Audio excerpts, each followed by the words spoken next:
여러분 한 주간 수고하셨습니까?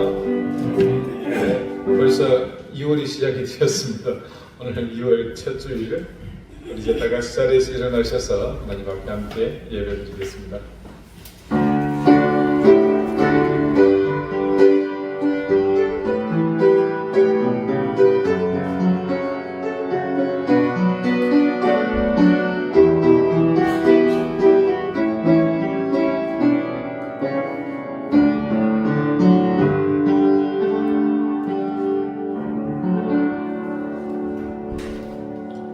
수고하고 무거운 짐진 자들아 다 내게로 오라. 내가 너희를 쉬게 하리라. 나는 마음이 온유하고 겸손하니 나의 멍에를 메고 내게 배우라. 그리하면 너희 마음이 쉼을 얻으리니 이는 내 멍에는 쉽고 내 짐은 가벼움이라 하시니라. 아멘. 영화로우신 하나님, 1월이 지나고 2월이 시작되었습니다. 익숙해지고 습관처럼 우리 삶의 일부가 되어버린 시간을 흘려보내는 삶에 너무 빠져들지 않게 해주십시오. 시간의 주인이 하나님이시라는 사실을 매 순간 기억하며 무한정 흘러가는 것이 시간이 아니라 그 속에서 우리가 믿음으로 길을 올린 시간만이 하나님 앞에서 우리의 인생이 됨을 기억하며 오늘 하루 또 다가올 내일까지 우리 삶이 결코 익숙하게 습관들여진 시간으로 허비되지 않게 해주십시오. 오늘 이 시간 역시 주님 앞에서 구별되어 길을 올리는 귀한 순간임을 믿으며 우리의 모든 정성과 간절함을 담아 영광의 하나님을 예배합니다. 우리의 간구와 기도에 응답하시고 영광의 찬송 가운데 거하시옵소서. 예수 그리스도 이름으로 기원합니다. 아멘.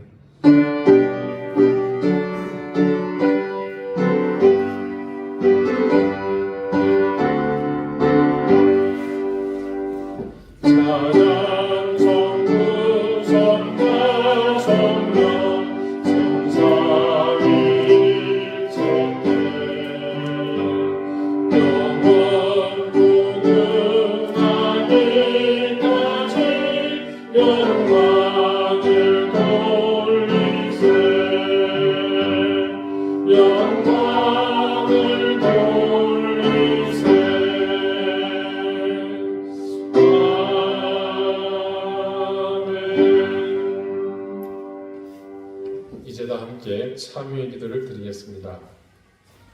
자비하신 하나님, 하나님의 인자와 긍휼 앞에 이 시간 사죄의 은총을 구합니다. 주님, 우리가 죄를 지었습니다.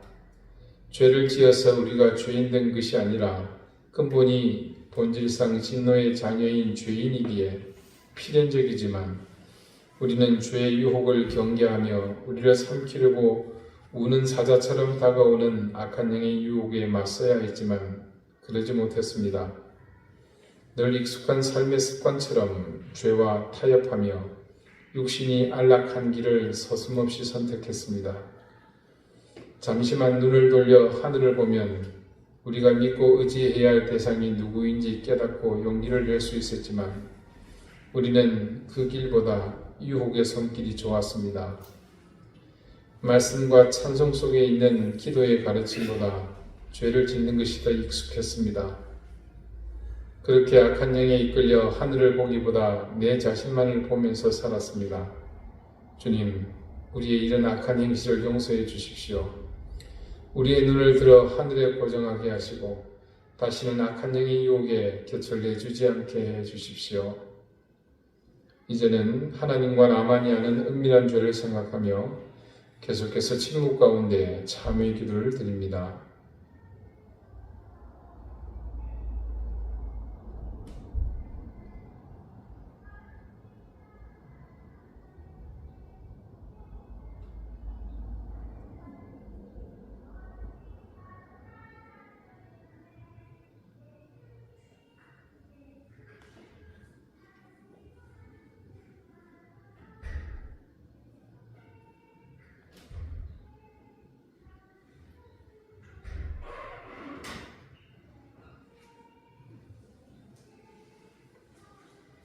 하나님께서는 자신이 부끄러운 죄를 솔직하게 고백하는 사람들에게 말씀하십니다.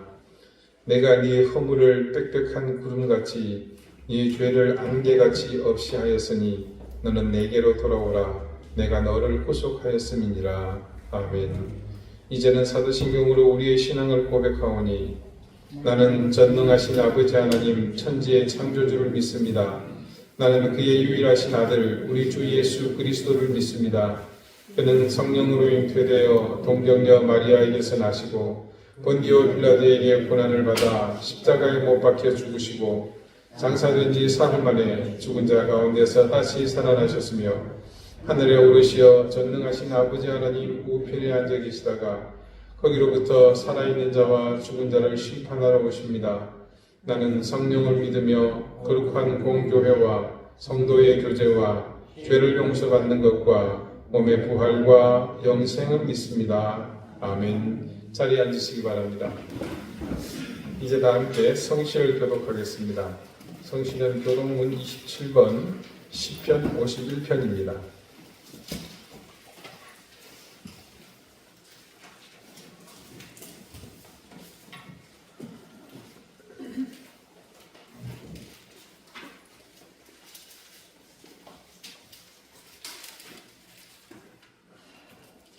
하나님이여 주의 인자를 따라 내게 은혜를 베푸시며 주의 많은 긍휼을 따라 내 죄악을 지워주소서. 나의 죄악을 맑게 씻으시며 나의 죄를 깨끗이 제하소서. 물론 나는 내 죄가를 범하니 내 죄가 항상 내 앞에 있나이다. 내가 주께만 범죄하여 주의 목전에서 악을 향하여 싸우니 주께서 말씀하실 때에 의로우시다 하고 주께서 심판하실 때에 무전하시다 하리다. 내가 죄악 중에서 출생하였으며 어머니가 죄 중에서 나를 위하였느니라. 우슬초로 나를 정결하게 하소서. 내가 정하리이다.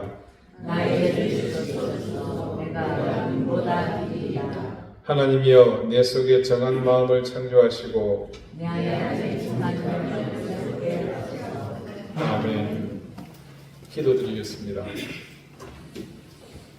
하나님, 순식간에 일을 한 달을 보내버렸습니다.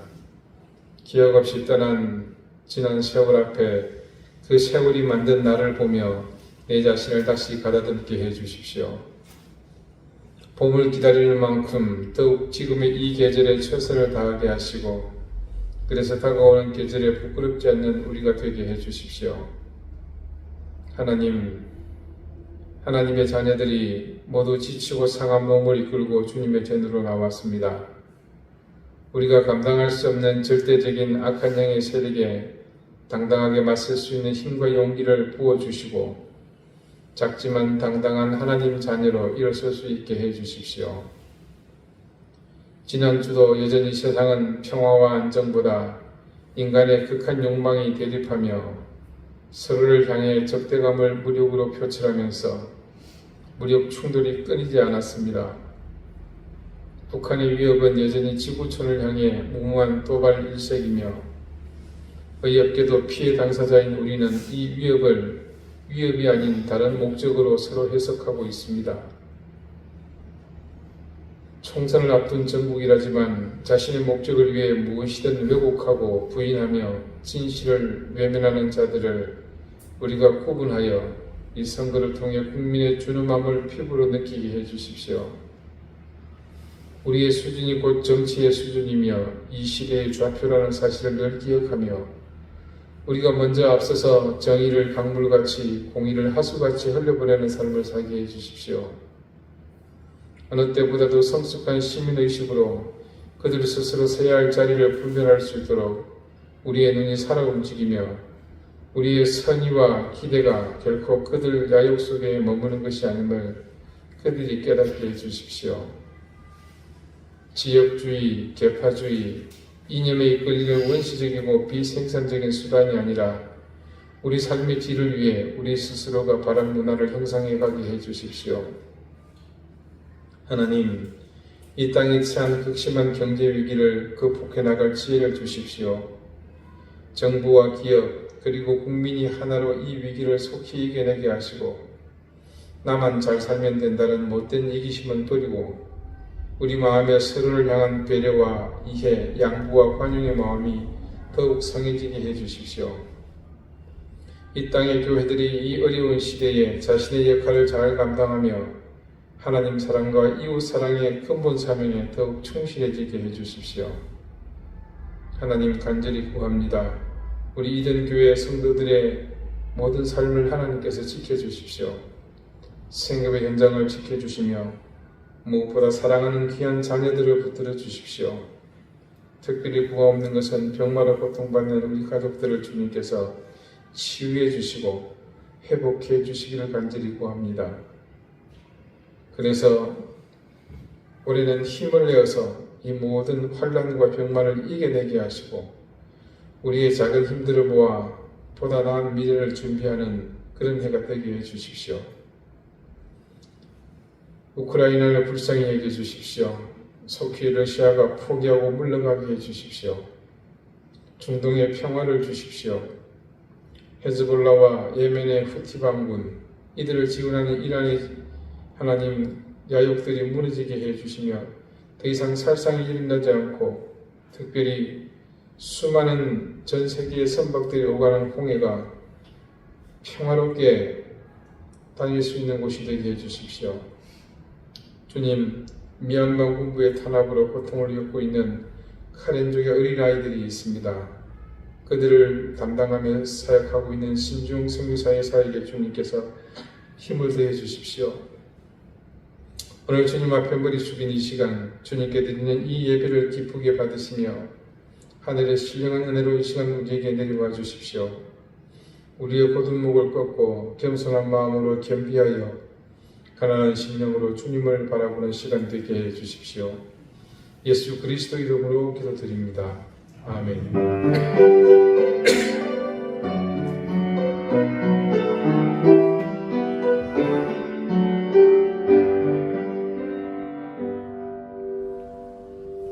(14장) 함께 전하겠습니다.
주 앞에 나도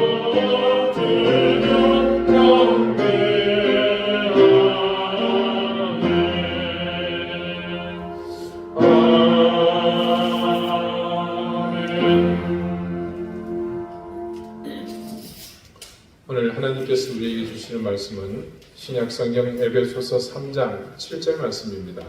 신약 312쪽입니다.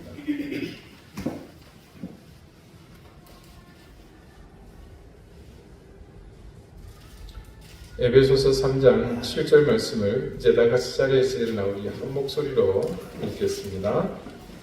이 복음을 위하여 그의 능력이 역사하시는 대로 내게 주신 하나님의 은혜의 선물을 따라 내가 일꾼이 되었노라. 아멘. 자리에 앉으시기 바랍니다. 하나님께서 이 말씀으로 우리에게 은혜 주시기를 원합니다. 위대한 사도 바울이 살았던 모든 그 힘의 원천은 하나님의 능력이 역사하시는 대로 움직이는 것이었습니다. 오늘 말씀에는 바로 그런 사실을 바울이 증거하고 있는 것을 볼 수 있습니다. 이 복음을 위하여 그의 능력이 역사하시는 대로 내게 주신 하나님의 은혜의 선물을 따라 내가 일꾼이 되었노라. 이 말씀에는 자신이 일하는 목적과 동기가 분명하게 드러나고 있습니다. 그리고 그에 못지않게 중요한 자신의 사역, 즉 복음을 증거하는 일을 하는 방법 또한 명시되어 있습니다.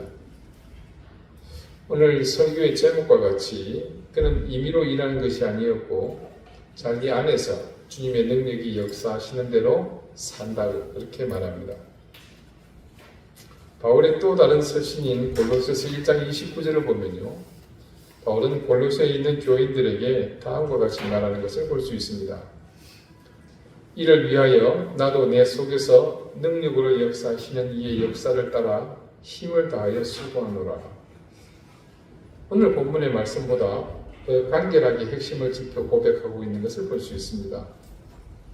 바울은 오직 주님의 능력을 따라서 그분이 역사하시는 대로만 살겠다 이렇게 다짐하고 있습니다. 이런 삶의 자세는 비단 바울에게서만 발견되는 것은 아닙니다. 예수님의 제자 중 어뜸으로 꼽는 베드로에게서도 이런 신앙의 모습이 드러납니다.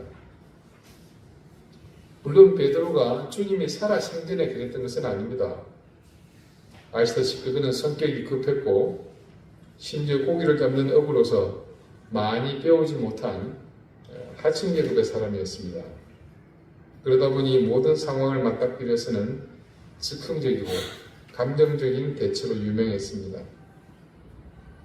심지어 그는 예수님이 잡히셨을 때 3번이나 모른다고 부인한 전적도 있습니다. 그러나 부활하신 주님을 만난 이후 베드로의 인생은 완전히 바뀌었습니다. 성령이 충만해진 베드로의 그 모습은 그를 알던 사람에게서조차 생소한 모습으로 비칠 정도로 그는 주님을 위해 목숨을 바칠 수 있는 제자로 인생이 거듭나게 됩니다. 베드로가 기록한 것으로 전해지는 베드로전서에서는 아주 중요한 한 가지를 베드로가 우리에게 말합니다. 베드로전서 4장 7절부터 11절까지 말씀입니다.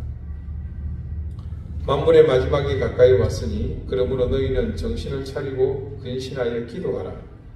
무엇보다도 뜨겁게 서로 사랑할지니 사랑은 허다한 죄를 덮느니라. 서로 대접하기를 원망 없이 하고 각각 은사를 받은 대로 하나님의 여러 가지 은혜를 맡은 선한 청지기 같이 서로 봉사하라. 만일 누가 말하려면 하나님의 말씀을 하는 것 같이 하고 누가 봉사하려면 하나님이 공급하시는 힘으로 하는 것 같이 하라. 이는 범사에 예수 그리스도로 말미암아 하나님이 영광을 받으시게 하려 함이니 그에게 영광과 권능이 세세에 무궁하도록 있느니라. 아멘. 자, 잠시 여러분께 읽어드릴 말씀의 내용을 보면 베드로는 성도들에게 종말에 임하는 삶의 태도가 어떤 것인지를 교훈하고 있는 것처럼 보입니다. 이 서신서가 기록될 즈음은 예수를 믿는 사람들에 대한 박해가 심했던 때였습니다. 실제로 본격적인 박해가 시작되면서 여러 가지 일들이 일어나는데 그때 일어났던 대표적인 일 중에 하나는 유대인들 중에서 예수 그리스도를 영접했던 사람들이 이 박해가 두려워서 다시 유대교로 돌아가는 일이 일어난 겁니다. 그런 와중에 베드로는 다시 마음이 변해 유대교로 돌아간 형제들을 일일이 찾아가서 설득했다고 합니다.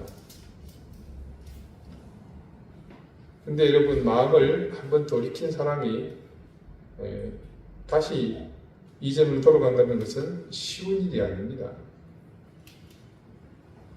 그때 베드로는 그들에게 찾아가서 이렇게 말했다고 합니다. 형제여, 주저하지 마세요. 나를 보십시오. 나는 우리 주님이 잡혀서 고난받고 계신 현장에서 3번이나 주님을 부인하고 심지어 저주까지 했던 사람입니다. 그랬던 나를 주님은 구원하신 뒤에 찾아와 주셨고 용서해 주시고 이렇게 제자로 살게 해 주셨습니다. 그러니 주저하지 말고 주님께 돌아오십시오. 돌아오기만 하면 우리 주님께서 형제를 기쁘게 맞아 주실 겁니다. 베드로가 그렇게 간청하면 대부분 함께 눈물을 흘리면서 돌아왔다, 그렇게 전합니다. 만물의 마지막이 가까이 왔으니 그러고는 너희는 정신을 차리고 근신하여 기도하라. 베드로는 핍박이 거세지는 것이 분명 주님이 다시 오실 때가 되었다고 판단했을 겁니다. 그래서 그는 마지막이 가까웠다는 말로 시작하면서 먼저 정신을 차리고 근신하여 기도하라고 했습니다. 어찌 보면 그리스도인이 가져야 할 가장 근본적인 신앙의 자세를 말한 것이 아닌가 합니다. 그러면서 빠지지 않은 당부가 있죠. 무엇보다 뜨겁게 서로 사랑할지니 사랑은 허다한 죄를 덮느니라.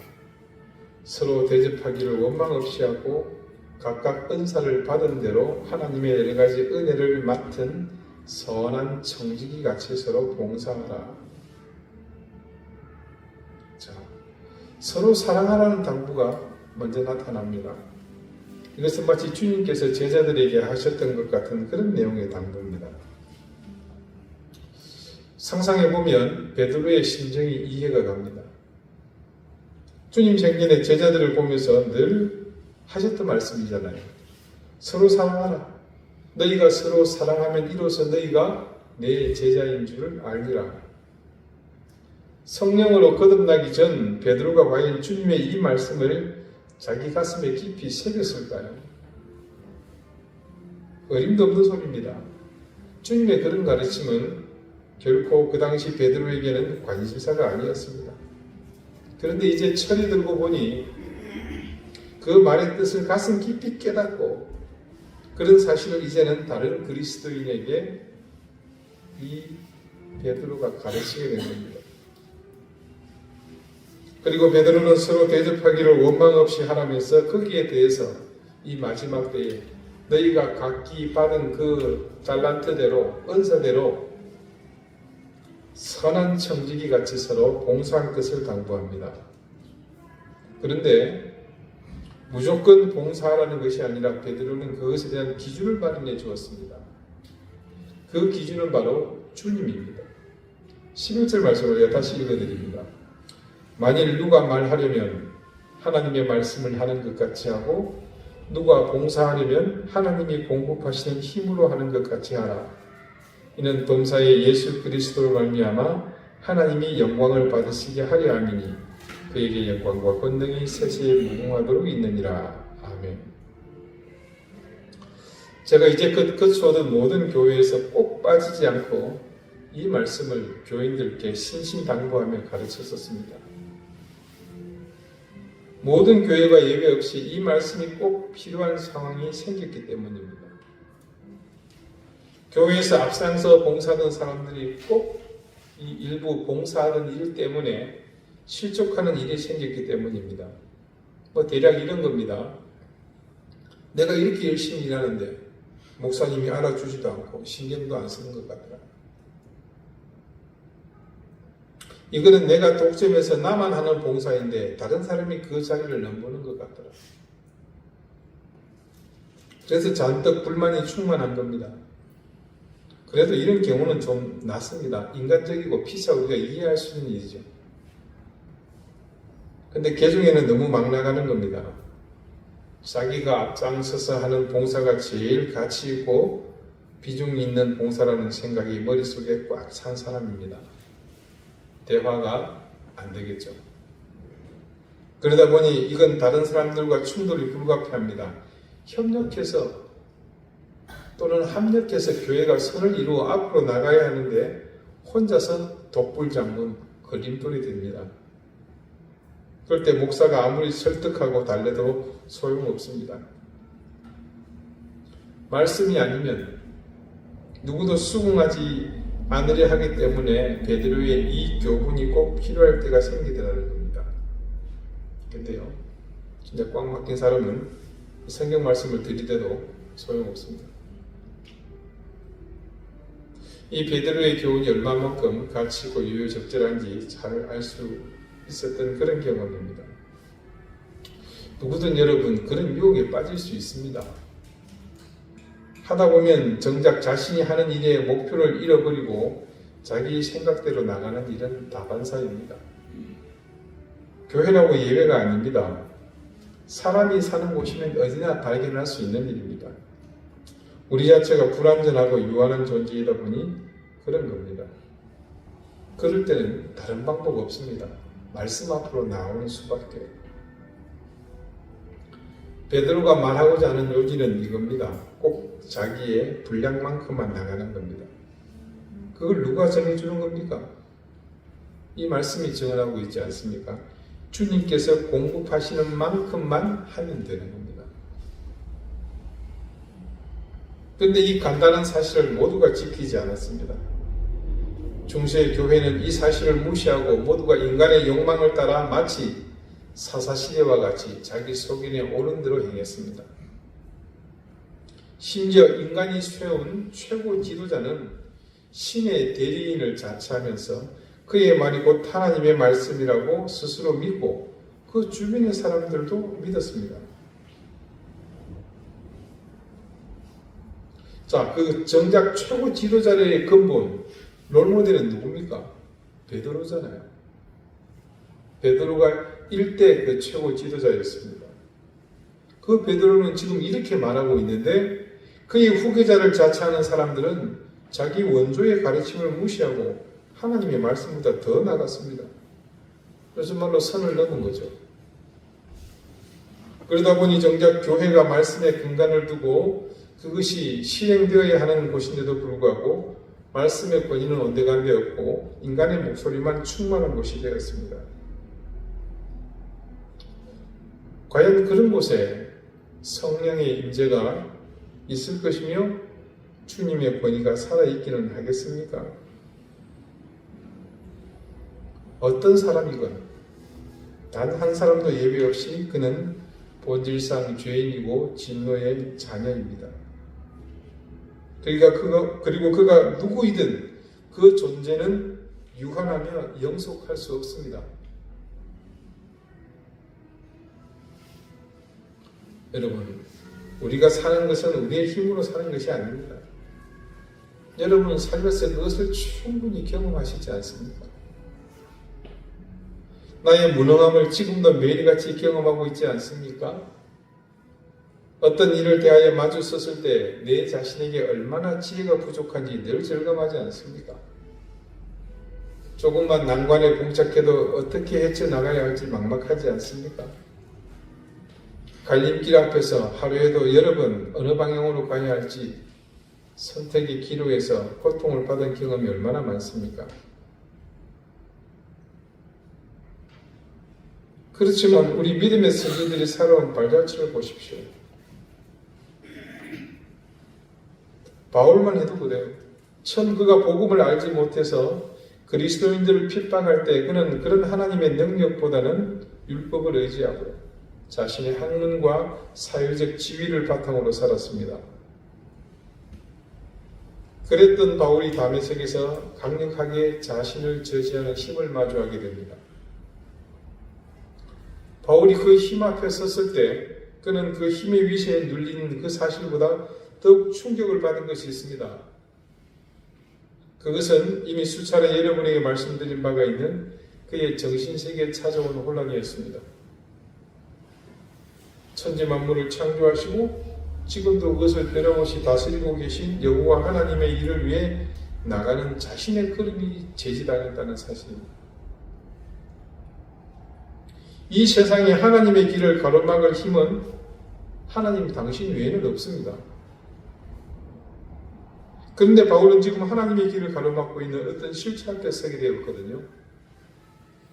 지혜롭고 공부도 많이 하고 또 세상을 보는 식견도 넓은 뿐만 아니라 구약의 말씀, 율법에 능통한 바울은 자신이 제지당한 그 즉시 그 힘의 실체에 대해 조금 전 말씀드린 그 사실을 떠올렸을 겁니다. 내가 가는 이 걸음, 실제로는 자신의 생각에는 그게 어떤 걸음이었습니까? 하나님의 일이었죠. 그것을 가로막는 힘이 있다면 그것은 하나님 외에는 다른 실체가 존재할 수 없었습니다. 그래서 바울은 여기서 질문을 제기합니다.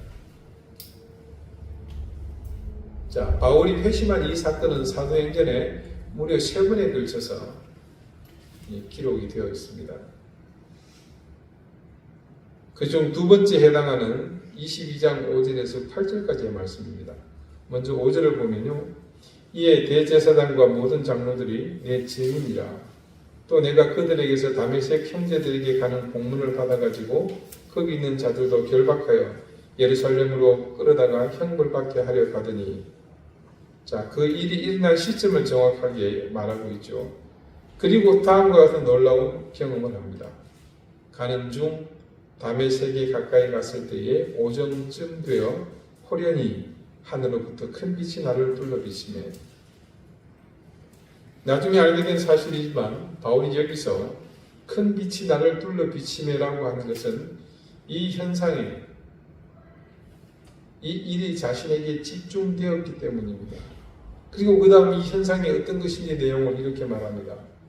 내가 땅에 엎드려져 들으니 소리 있어 이르되 사울아 사울아 네가 왜 나를 박해하느냐 하시거늘 내가 대답하되 주님 누구시니까 하니 이르시되 나는 내가 박해하는 나사렛 예수라 하시더라. 자, 여기서 그 초자연적인 힘의 실체가 등장합니다. 그 실체는 자신이 너로부터 사울로부터 핍박을 받는다고 말씀하십니다. 바울이 이 대목에서 소위 멘붕이 온 겁니다. 그런데 잠시 혼돈도 지나가 버리고 그의 지혜로운 이 바울이 이 현상이 무엇을 의미하는지 깨닫게 되죠. 그래서 그런 사실을 뒷받침해 주는 말이 바울의 말 속에 담겨 있습니다. 내가 대답하되 주님, 네, 이 주님은 우리가 말하는 예수 그리스도라기보다는 절대자를 향한 그의 표현이라고 말할 수 있습니다. 큐리오스. 이 묻는 이 바울의 물음 속에 이미 담겨 있습니다. 바울이 묻는 의도를 잘 아시는 주님께서는 그가 가진 마지막 의혹에 대해 적답을 해주셨습니다. 나는 네가 박해하는 나사렛 예수다. 긴 말이 필요하지 않았습니다. 주님은 간결하게 대답해 주셨고 핵심을 말씀하셨고 바울은 또한 주님의 대답에 모든 의문이 미숙한 해결되었습니다. 그런 다음 이어지는 바울의 증언입니다. 9절과 10절에요. 나와 함께 있는 사람들이 빛은 보면서도 나에게 말씀하시는 이의 소리는 듣지 못하더라. 내가 이르되 주님 무엇을 하리이까? 주께서 이르시되 일어나 다메섹으로 들어가라. 네가 해야 할 모든 것을 거기서 누가 이루리라 하시거늘. 여기서 주목해 봐야 할 부분이 있습니다. 먼저는 바울의 반응이죠. 내가 이르되 주님 무엇을 하리이까? 그리고 주님은 바울의 이 질문에 다음과 같이 대답하십니다. 나머지 후반부에요. 주께서 이르시되 일어나 다메섹으로 들어가라. 네가 해야 할 모든 것을 거기서 누가 이루리라 하시거늘. 이제 그는 자신의 신념에 따라 율법을 통해 알게 된 그 선에 따라 행동했습니다. 어찌 보면 대상이 다를 뿐 바울의 이전 삶 역시 그 신념에 자신의 인생을 걸었던 사람입니다. 그렇게 살았던 바울의 일생이 결정되는 시점이 바로 여기에 있습니다. 그는 절대적인 힘, 그가 잘못 알고 있던 실체에 대한 올바른 지식을 얻게 되면서부터는 이전에 그가 그랬던 것처럼 이제는 새로운, 아니 정확한 대상을 향해 자신의 인생을 던집니다. 자, 주님과 바울의 이 짤막한 대화, 그의 인생에서 처음 주님과 나눈 대화입니다. 그 대화의 핵심은 주님의 뜻이 무엇인지 그것에 따르겠다는 의지를 담아 물었고, 그런 물음에 주님은 바울의 삶에 이후 남은 인생을 어떻게 살아갈지 그 길을 알려주셨습니다. 핵심은 이거죠. 바울은 주님의 뜻을 물었고, 그리고 그런 질문에 대한 대답에 따라 그는 남은 생을 주님께 던졌습니다. 바울의 일생을 두고 보면 처음 베드로의 그 교훈과 결이 다르지 않음을 알 수 있습니다. 본질은 하나, 바로 주님의 인도하심을 따라 주님의 능력이 역사하시는 대로 산다는 겁니다. 우리는요, 누가 주님을 온전히 신뢰하고 그분의 말씀대로 사는지 우열을 객관적으로 평가하거나 구분하기는 어렵습니다. 내 자신도 나를 판단하기 어려워요. 그게 왜 그러냐면 누구든 화려한 언변만 있으면 충분히 어필할 수 있기 때문입니다. 그러나 그런 은행과 삶은 분명히 다르죠.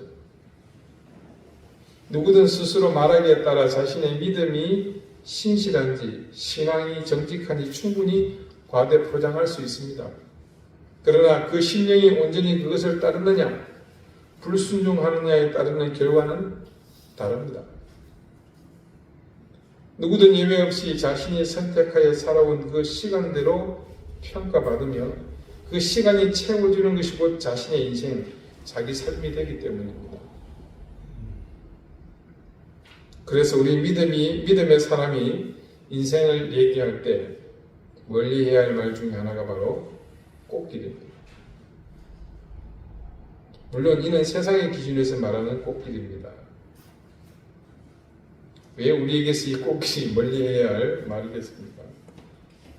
습관적으로 말씀을 따르는 삶, 기도와 헌신으로 사는 신앙생활을 두고 편하고 안락하다고 생각하는 사람은 없습니다. 그러니 애당초 우리와 같이 정직한 신앙과 올바른 믿음으로 살려고 하는 사람에게 꽃길이라는 말은 어울리지 않는 말입니다. 이렇게 말하면 다들 허탈하죠. 심지어 저는 영락교에서 설교를 이런 내용으로 하다가 예배 마치면 이제 나와서 대해서 인사하지 않습니까? 그때 웬 나이 드신 분한테 쌍욕을 얻어먹기도 했습니다. 야 이놈아, 내가 교회에 복 받으려고 하지 그딴 소리 들으려고 나온 줄 아느냐? 이 가감 없이 액면 그대로 지금 전해드리는 겁니다. 하도 충격적이어서 지금도 생생하게 기억해요. 그러나 중요한 핵심은 이것입니다. 내가 복을 받고 평안을 누리고 부귀 영화 속에서 살아야 한다는 것보다 주님께서 나를 인도하시는 그 손길을 따라 사는 것이 더 중요한 일이잖아요. 그러니 우리의 삶이 그분의 손길에 붙들리다 보면 그 길은 다양한 모습으로 우리에게 펼쳐질 수 있다는 사실을 염두에 두어야 합니다. 오늘 말씀을 봅시다. 이 복음을 위하여 그의 능력이 역사하시는 대로 내게 주신 하나님의 은혜의 선물을 따라. 자, 여기 하나님의 은혜의 선물이라고 바울이 말하는 그 선물의 실체가 과연 어떤 것일 것 같습니까? 선물을 기대하는 사람에게는 당연히 기대하는 바가 있습니다. 그 기대는 일반적으로 뭡니까? 받았을 때의 기쁨이죠. 만족, 혹은 그로 인한 행복, 이런 것들입니다. 그런데 바울이 다메섹에서 주님을 만난 이후 그 일생에 과연 세속적 기준에서 말하는 이런 복이 이 선물이 그런 복이라고 말할 수 있었습니까? 우리는 어디서도 그런 것을 찾아볼 수가 없죠. 왜 여러분 영화나 드라마 보면 마지막 그 사이다 장면에 그런 게 있지 않습니까? 예, 아기를 처단을 합니다. 구렁텅이에 집어넣고는 만약에 선물이다 하면서 뱀을 한 마리 집어 던져주고, 그게 선물입니까? 저 멀리 배는 나의 시온성, 오 거룩한 곳 아버지 집, 내 사모하는 집에 가고자 한밤을 새웠네. 저 망망한 바다 위에 이 몸이 상할지라도 오늘은 이곳, 내일은 저곳 주 복음 전하리. 아득한 나의 갈 길 다가오고 저 동산에서 편히 쉴 때 내 고생하는 모든 일들을 주께서 아시리. 빈들이나 사막에서 이 몸이 고날지라도 오 내 주 예수 날 사랑하사 날 지켜주시리. 순례자의 노래라는 이 찬양은요, 바울의 일생을 그대로 담고 있는 그런 노래입니다. 바울은 주님의 능력이 역사하시는 대로 자신의 인생을 맡겼습니다. 그래서 그의 일생을 돌아보면 언제나 주님이 기대하시는 곳에, 또 주님이 기대하시는 그 시간에 늘 그는 있었습니다. 그래서 그는 늘 앞서지도 않았고 뒤처지지도 않았고 오로지 주님이 인도하시는 대로 살았습니다. 바울은 그렇게 살았던 자신의 삶을 두고 스스로 이렇게 평가했습니다. 디모데후서 4장 7절과 8절 말씀입니다. 나는 선한 싸움을 싸우고 나의 달려갈 길을 마치고 믿음을 지켰으니 이제 후로는 나를 위하여 의의 면류관이 예비되었으므로 주 곧 의로우신 재판장이 그날에 내게 주실 것이며 내게만 아니라 주의 나타나심을 사모하는 모든 자에게 도니라. 그가 걸었던 그 길의 끝에 그는 예비된 의의 면류관을 쓸 것이라고 고백했습니다. 아니, 증거했습니다. 그리고 그것은 자신만 쓰는 것이 아니라 자신과 같이 주의 나타나심을 사모하는 모든 사람에게 주시는 것이라고 또한 증거했습니다. 그래서 바울은 자신을 닮으라고 당당하게 말할 수 있었습니다. 우리 사랑하는 이등교회 교우 여러분, 더 이상 여러분의 능력으로 힘겹게 살려고 하지 마십시오. 눈앞에 보이는 부귀와 영화를 얻으려고 주님의 손길을 외면하는 어리석은 선택은 더더욱 해서는 안 될 일입니다. 그저 주님께서 우리 가운데 역사하시는 그 능력대로 우리도 그 길에 참여하는 것, 그것이 전부여야 합니다. 우리 신앙의 목표가 주님이 되어야 합니다. 결코 내가 되어서는 안 됩니다. 우리의 목표가 내가 되면 앞으로 우리 삶의 꽃길은 없습니다. 그러나 우리 신앙의 목표가 주님이 되고 우리 믿음의 이유가 주님이 된다면 그것이 세상 기준에서 볼 때는 꽃길이 아닐 수 있습니다. 그러나 주님을 신앙의 목표로 삼고 자기 믿음의 이유가 주님이 되는 사람은 세상이 말하는 꽃길이 아니라고 생각하는 그 고난과 역경의 삶을 꽃길이라고 부릅니다. 왜냐하면 잠시 걷다가 끝이 세상의 꽃길은 진정한 의미의 꽃길이 아니기 때문입니다. 우리가 바라는 꽃길은 잠시 세상의 고난에 처할지언정 우리를 위해 예비된 영광의 면류관, 의의 면류관을 받았을 때는 영원토록 이어질 영광의 꽃길, 의의 꽃길일 것이기 때문입니다. 여러분은 어느 길을 걷기 원하십니까? 그렇다면 이제 주님의 능력이 내게 역사하시는 만큼만 사십시오. 그것이 바로 영원한 꽃길로 향하는 길입니다. 기도드리시겠습니다. 주님, 베드로도 바울도 주님을 향한 삶의 방법은 같았습니다. 그리고 그런 삶은 이 땅을 영원히 밝히고 있는 수많은 믿음의 선배들의 삶이기도 했습니다.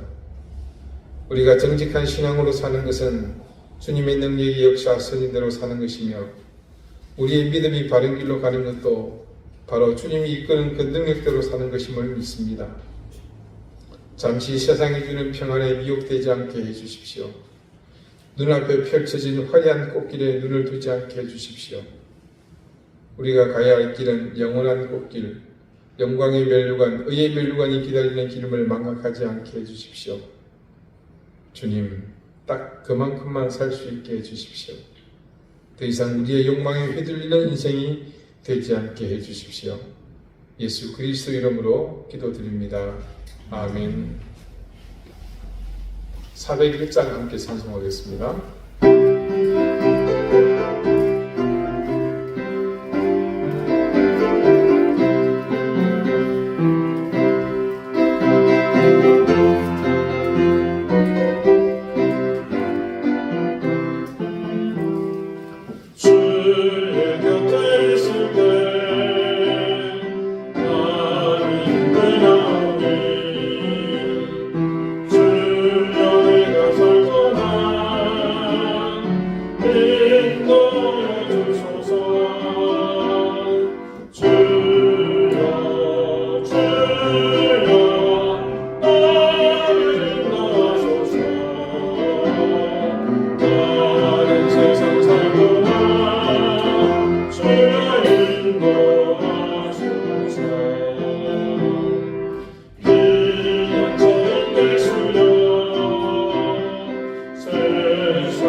자비로우신 하나님 앞에 우리의 마음과 정성을 담아 귀한 예물을 드립니다.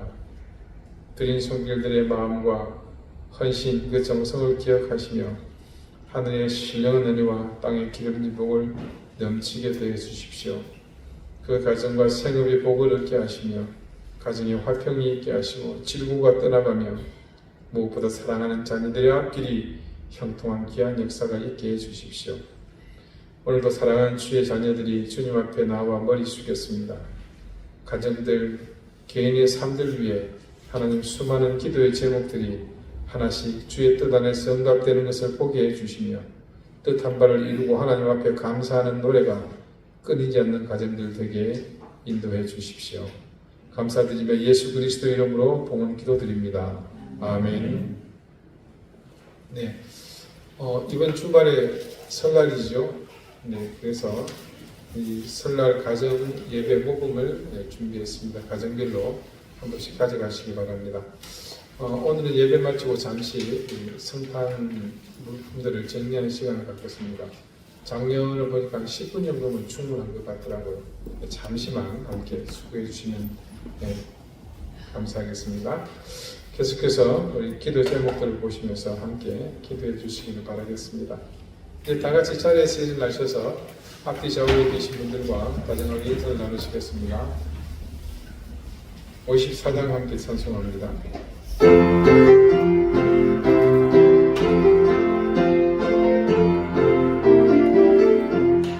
주여 복을 구하오니 편히 가게 하시고 사랑받아 주의 대로 이끌도록 하시고 광야 같은 세상에서 항상